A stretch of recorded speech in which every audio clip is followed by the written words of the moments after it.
nada temos a temer quanto ao futuro, a menos que nos esqueçamos como Deus nos conduziu no passado.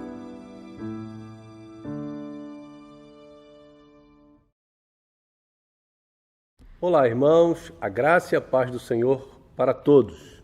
Estamos juntos mais uma vez, neste tempo em que todos ainda estamos procurando fazer a nossa parte para logo, voltarmos à normalidade.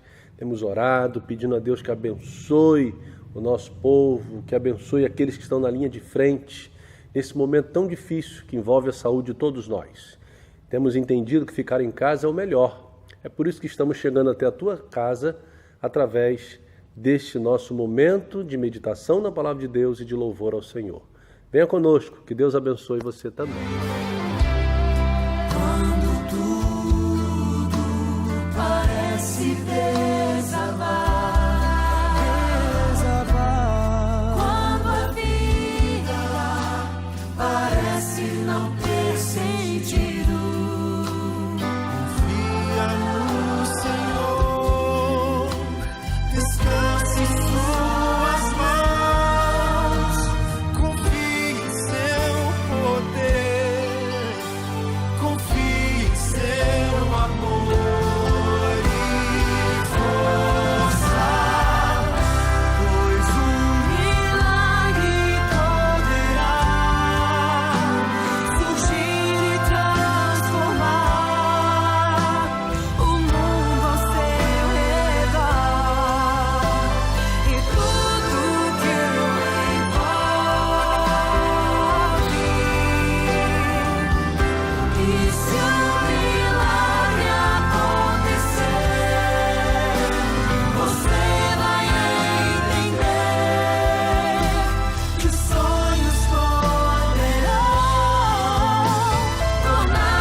A nossa reflexão de hoje tem como título O Caminho da Bênção. Quero convidar você para que acompanhe a leitura que eu estarei fazendo de 2 Reis, capítulo 5, dos versos 1 em diante. Vamos extrair da vida de Naamã algumas lições para as nossas vidas e para também a nossa vida em família. Vou ler então a palavra do Senhor que assim diz. Naamã, comandante do exército do rei da Síria, era um homem importante, muito respeitado diante do seu senhor, porque o Senhor havia livrado os sírios por intermédio dele. Era um guerreiro valente, porém leproso.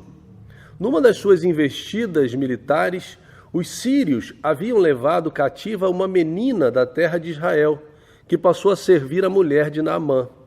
Ela disse à sua senhora: quem me dera o meu senhor procurasse o profeta que está em Samaria. Ele o curaria da sua lepra. Então Naamã foi dizê-lo ao seu senhor. Assim falou a menina da terra de Israel. O rei da Síria respondeu: vai depressa com esta carta ao rei de Israel. Ele foi e levou consigo 10 talentos de prata, 6.000 siclos de ouro e 10 peças de roupas finas. E levou também ao rei de Israel a carta que dizia: assim que esta carta chegar a ti, saberás que te enviei meu servo Naamã para que o cures da lepra. Quando o rei de Israel leu a carta, rasgou suas roupas e disse: por acaso sou Deus, que pode matar ou dar vida, para que ele me envie um homem a fim de que eu o cure da lepra? Vede como busca um pretexto para me atacar. Quando Eliseu, o homem de Deus, ouviu que o rei de Israel havia rasgado as roupas, mandou dizer ao rei: por que rasgaste as roupas? Envio a mim e saberás que há profeta em Israel. Naamã foi com seus cavalos e com o seu carro e parou na entrada da casa de Eliseu. Então esse lhe mandou um mensageiro para dizer: vai, lava-te 7 vezes no Jordão. Tua pele será restaurada e ficarás purificado. Porém Naamã retirou-se indignado, dizendo: eu tinha certeza de que ele viria me encontrar, invocaria em pé o nome do Senhor, seu Deus, colocaria a mão sobre as feridas e me curaria da lepra. Por acaso os rios Abana e Farfar de Damasco não são melhores do que todas as águas de Israel? Eu não poderia me lavar neles e ficar purificado? E foi embora indignado. Porém seus servos foram até ele e lhe disseram: meu pai, se o profeta tivesse te mandado fazer algo difícil, não terias feito? Quanto mais se ele apenas diz: lava-te e ficarás purificado. E então ele desceu e mergulhou no Jordão 7 vezes, conforme a palavra do homem de Deus, e a sua pele tornou-se como a pele de um menino e ficou purificado.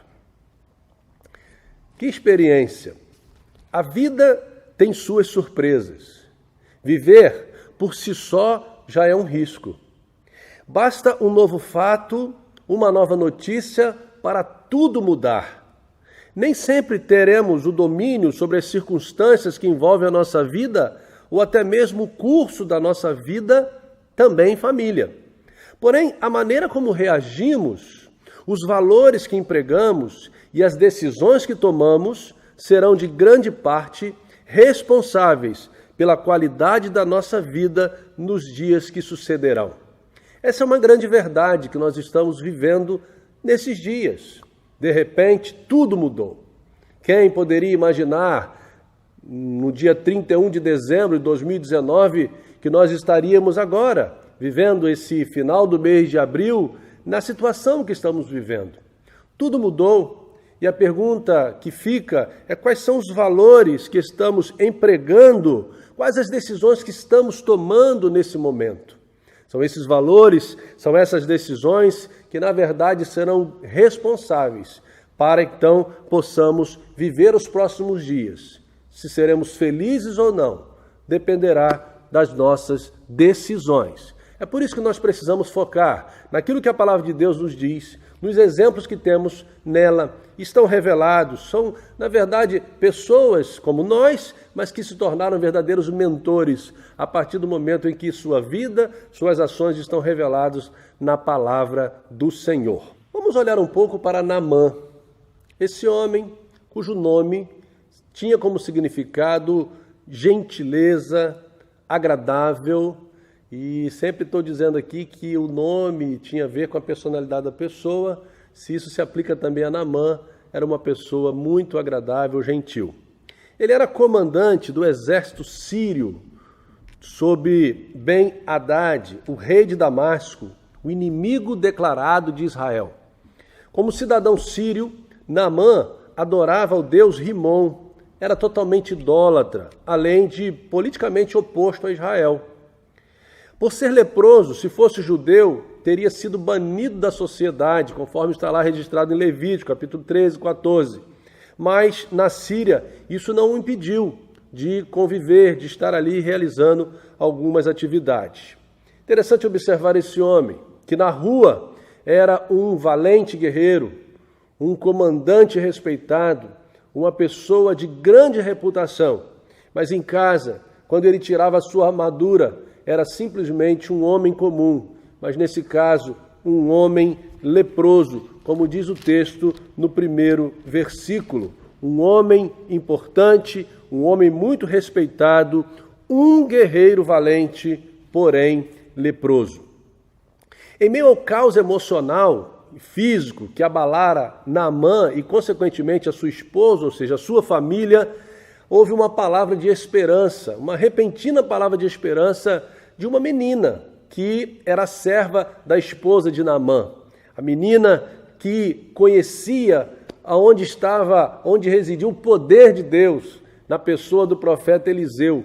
E essa menina que conhecia o profeta Eliseu, ela ousou em falar com a sua patroa, em expressar que ela sabia aonde estava o remédio, o melhor remédio para a vida do seu senhor, para Naamã. E ao compartilhar, essa menina falou que lá na terra de Israel havia alguém, um profeta, que poderia mudar essa situação. Eu quero parar aqui para tirar 2 importantes lições com você a partir desse texto.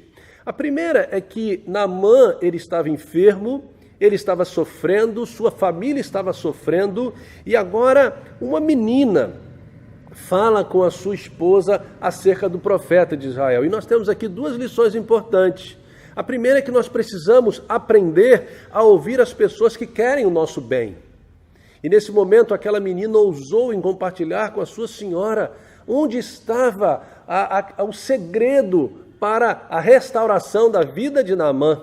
E ela compartilhou. Então, naquele momento, a menina, ao compartilhar com a sua senhora, e a senhora ao compartilhar com ele, duas pessoas que se uniram pelo bem de Naamã. Que lição preciosa! Nós precisamos aprender a ouvir as pessoas que querem o nosso bem. Naamã ouviu. E a partir do momento que ele ouviu, e ele confiou, de uma certa forma, ele se mobilizou. Para quê? Para fazer aquilo que era correto. Para que ele tivesse ido a Israel, para que ele tivesse contato com o profeta de Israel, ele precisava agir, ele precisava de cartas, ele precisava de autorização. E foi isso que ele fez. Narrado foi, nos versos 4 a 7, exatamente todos esses procedimentos burocráticos para que ele estivesse, então, na presença do rei de Israel. Então nós aprendemos que nós precisamos ouvir as pessoas que querem o nosso bem e nós precisamos fazer a coisa certa. Então quero dizer a você que em meio ao caos, em meio às adversidades, em meio ao estresse, em meio à ansiedade, em meio aos problemas que batem à nossa porta, que Deus te dê visão, que você busque em Deus para que Ele mostre quem são as pessoas que querem o seu bem e mostre também quais são as coisas que você precisará fazer para sair dessa situação. Fazer a coisa certa é o melhor caminho para vencermos as adversidades. E Naamã, a história de Naamã nos ensina isso. Deus estava agindo na vida de Naamã. Deus estava dirigindo as coisas a favor de Naamã. E é interessante observarmos que Deus, muitas vezes, de maneira misteriosa, sutil, Ele vai montando as peças. Muitas vezes nós não entendemos, mas Deus está agindo. E nesse tempo, por exemplo, nós muitas vezes não temos as respostas. Não sabemos o que está acontecendo e nem saberemos. Mas não podemos deixar de confiar que Deus está agindo. Aliás, todas as pessoas que oram, essas pessoas acreditam na soberania de Deus, senão não estariam orando a Deus. Então, confiando nesse Deus que age, nós precisamos atentar para aquilo que Ele está fazendo nesse tempo. Isso se aplica também à nossa vida em família. Bom, a menina era uma escrava, era, na verdade, uma menina jovem que Deus usou como instrumento para realizar esse milagre. E é importante observar que Deus, Ele vai utilizar pessoas que, na verdade, nós nem conhecemos para fazer a diferença em nossas vidas. Às vezes, em meio às crises, em meio ao caos, Deus coloca pessoas anônimas no nosso caminho. E nós precisamos estar ligados para saber até que ponto são essas pessoas as que Deus está falando, está usando para nos abençoar. Aquele rei da Síria, ele não conhecia o Senhor, mas ele participou sem saber desse processo da cura de Naamã, desse grande milagre de Deus, que Deus realizou através de Eliseu. Deus age. E Deus age também nos poderosos. Deus pode agir na política, Deus pode agir nas empresas, Deus pode agir onde Ele quiser para realizar os seus intentos. E nós temos que confiar nisso. O nosso Deus pode fazer qualquer coisa, Ele pode usar qualquer pessoa. Não podemos deixar de crer na soberania e no poder desse Deus. Neste momento, em meio a tudo que estamos vivendo, Deus tem usado pessoas para nos abençoar. Deus está trabalhando. E aí entra também no texto, o profeta Eliseu, a partir do verso 8. Um homem que tinha a incumbência de falar da palavra de Deus para o povo. Era um profeta que falava de Deus para o povo. Naamã não conhecia Eliseu. Naamã conhecia apenas a menina que trabalhava em sua casa. E é interessante observar como que Deus usa pessoas, esses rostos, na verdade, anônimos, que muitas vezes não são tão conhecidos como era Eliseu, como a menina que lá estava na casa, mas foi ela que foi usada por Deus para que ele chegasse até onde estava lá o profeta do Senhor. Deus usa pessoas que estão no nosso contexto, próximos a nós, para nos mostrar o caminho em que Ele deseja que cada um de nós estejamos trilhando.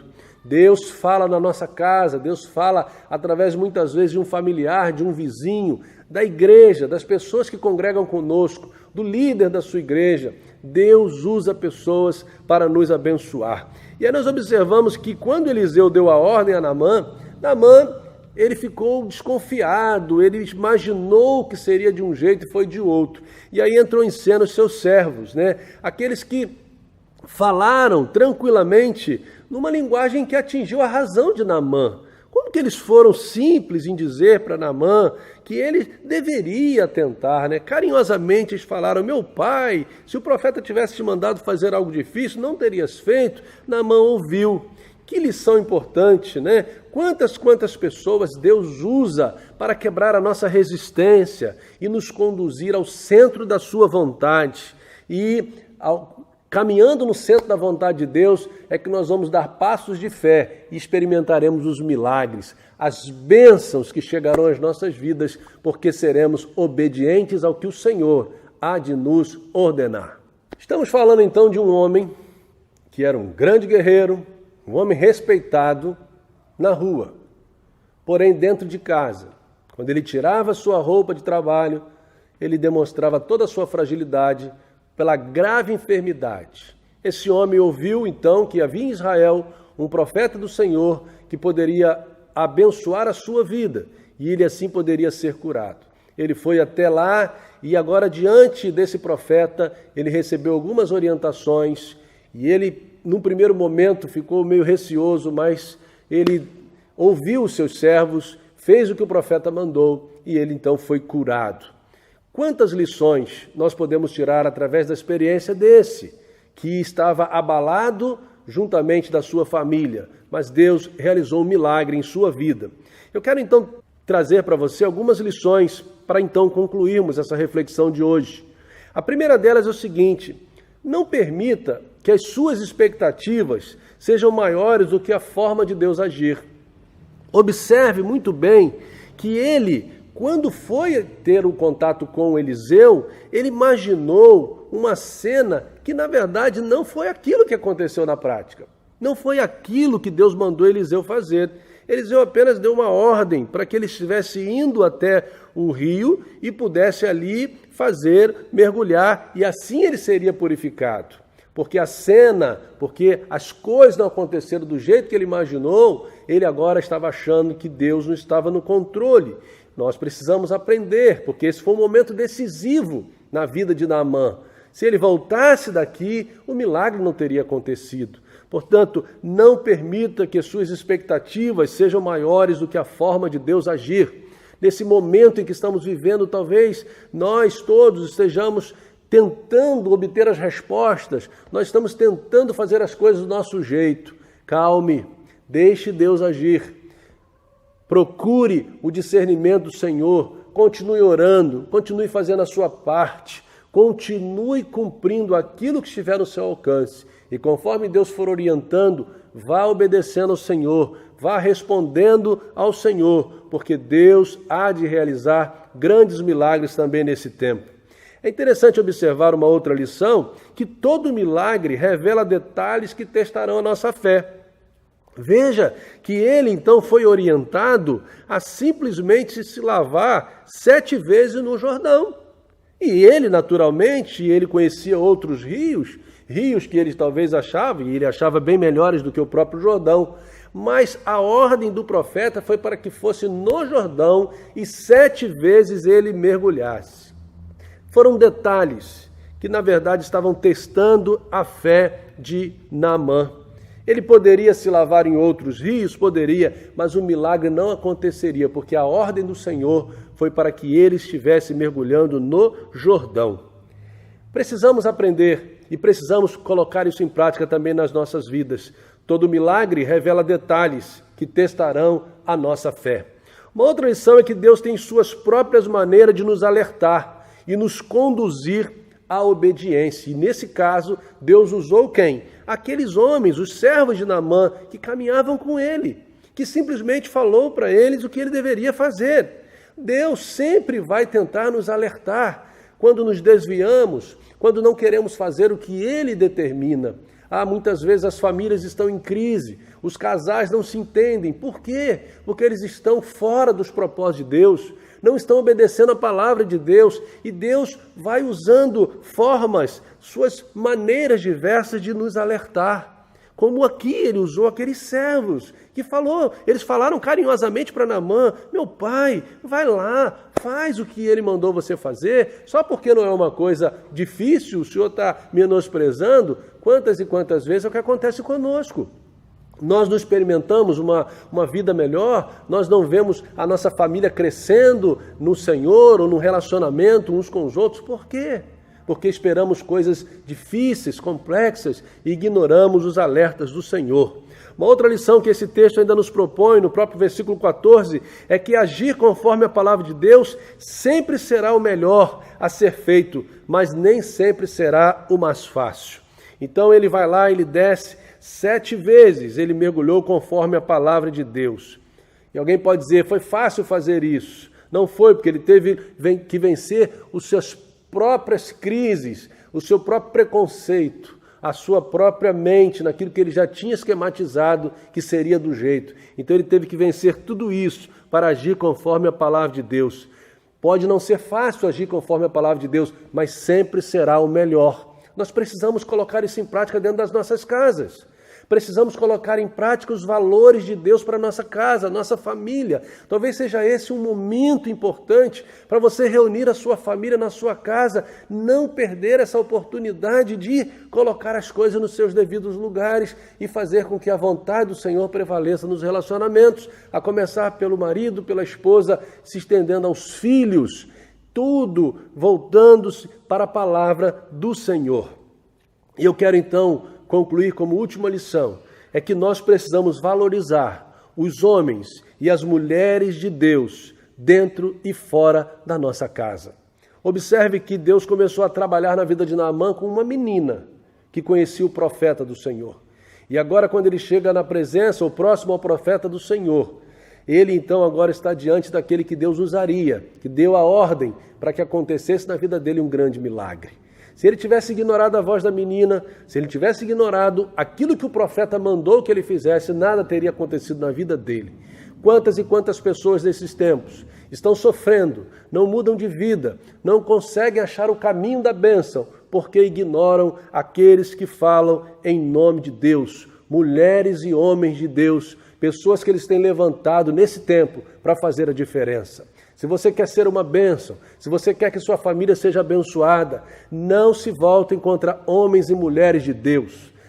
Pelo contrário, que você ouça a voz, que você avalie na palavra o que eles estão dizendo, e aí que você cumpra aquilo que Deus está determinando que você faça, e usando essas pessoas, instrumentos de Deus, para abençoar a sua vida. Você pode orar por isso. Você pode pedir a Deus que trabalhe isso um pouco mais na sua vida e na sua família. E que a sua casa seja uma casa reconhecida como casa de Deus, onde, como diz a canção, os profetas sejam bem-vindos, onde a palavra profética seja bem-vindo, que seja a sua família uma casa de Deus. Então, se você quer ouvir também, como lá no finalzinho, no verso 19, que nós não lemos, mas Eliseu disse: vai em paz.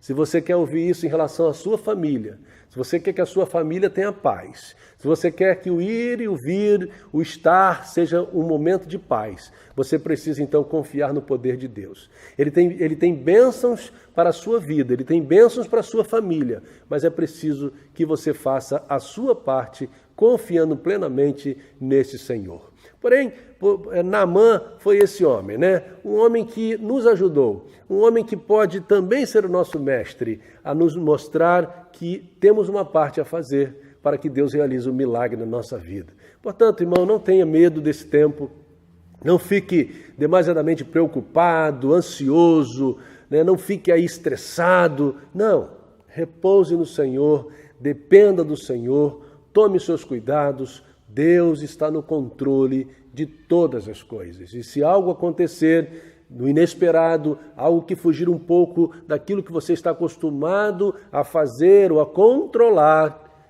calma. Aplique as verdades bíblicas, repouse nas promessas de Deus, que Ele há de abençoar a sua vida, porque Ele é um Deus que pode todas as coisas. Então, para concluir, eu quero só lembrar a você, hoje, aquele verso de Lucas, capítulo 21, versículo 36, que diz: vigiai, pois, orando em todo o tempo, para que possais escapar de todas essas coisas que haverão de acontecer e ficar em pé na presença do Filho do Homem. Que Deus te abençoe, que Deus te dê dias de alegria e de paz e que milagres continuem acontecendo na sua casa.